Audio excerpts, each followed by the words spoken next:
শুভ সকাল আমার প্রিয় পরিবার, তোমরা সকলেই কেমন আছো? আশা করছি যে যেখান থেকে আমার ভিডিওটা দেখছো সকলে ভালো আছো। তোমাদের আশীর্বাদ ও ভালোবাসার সাথে নিয়ে আজকের ব্লগটা স্টার্ট করলাম। এখন বাজে ঘড়ির কাঁটায় ঠিক সকাল 8:30।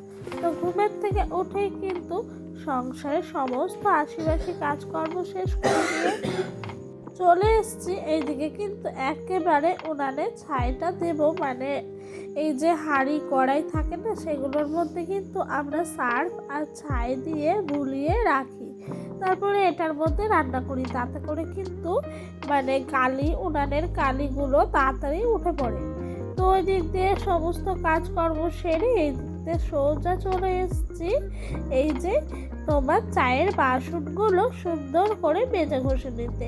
আর এই দিক দিয়ে চায়ের বাসনগুলো মাজছি, আর ওই দিক দিয়ে ডোডো কিন্তু আমাকে ভীষণ হাসাচ্ছে।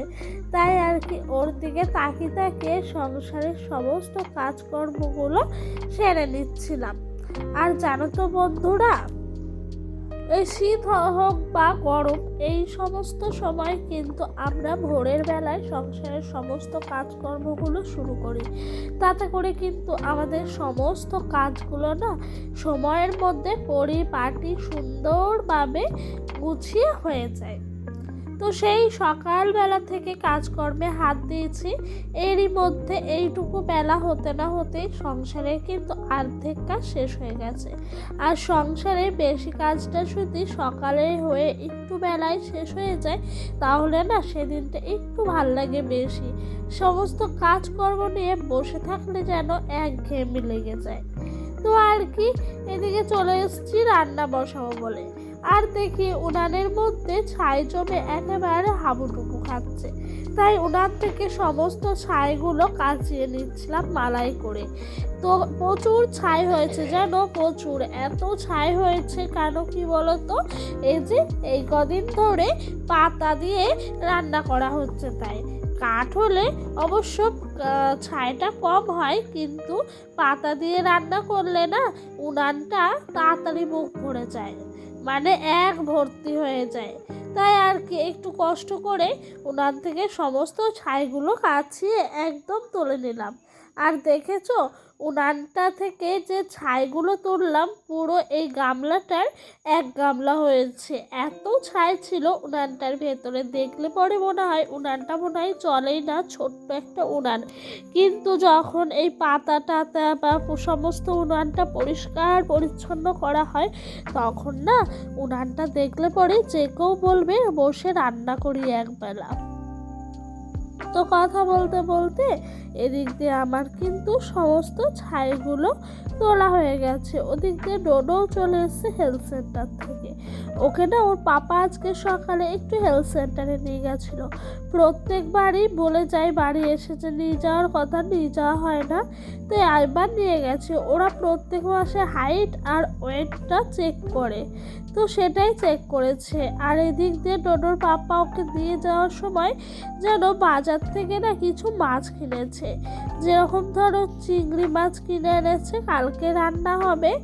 আর কিনেছে রুই মাছ দিয়ে না আলু দিয়ে ঝোল করবো। আর কালকে একটু স্পেশাল রেসিপি, মানে এঁচোড় চিংড়ি করব। ও সোহাগা, আমি তো এমনি এঁচোড় খেতে ভীষণই ভালোবাসি। তার উপরে যদি পেঁয়াজ রসুন এসব পড়ে বা অন্যান্য জিনিস যদি রান্নায় পড়ে, তাহলে কিন্তু রান্নাটার টেস্টটা অনেকটাই পাল্টে যায়। তো গল্প করতে করতে এদিক দিয়ে কিন্তু মাছগুলো সমস্তটা পরিপাটি করে গুছিয়ে তোমার আঁশগুলো ছাড়িয়ে নিচ্ছি। তারপরে চলো একটু গল্প করা যাক। রূপা দিদি ভাই আমাকে বলেছো তোমার রেসিপি কিছুই বুঝতে পারলাম না, ক্লিয়ারনেস ছিল না আজকের রেসিপিগুলো, একদিন সময় করে বলো। আচ্ছা দিদি ভাই, একদিন না হয় সময় করে বলবো তুমি কি কি রেসিপি গুলো জানতে চাও। তো চলো তোমাদের সঙ্গে গল্প করতে করতে একটা সুন্দর কমেন্টের উত্তর দিলাম। তারপরে চলো আরেকটাও কিন্তু সুন্দর কমেন্টের উত্তর দিই।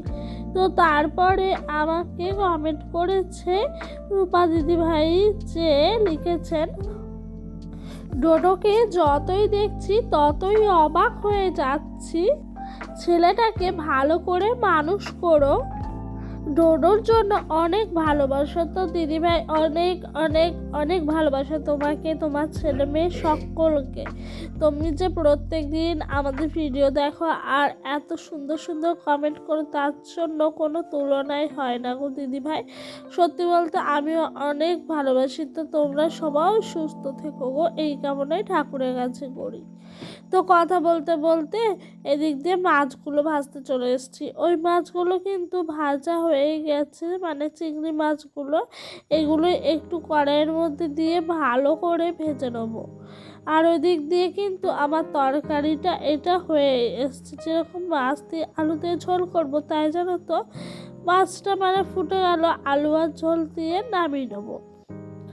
তো বন্ধুরা চলো, তোমরা যারা যারা আমার ভিডিওটা এখনো অবধি আছো, তোমাদের সবাইকে আমার ছোট্ট একটা রিকোয়েস্ট, কে কোথায় থেকে দেখছো আমার ভিডিওটা অবশ্যই কমেন্ট করে জানিও।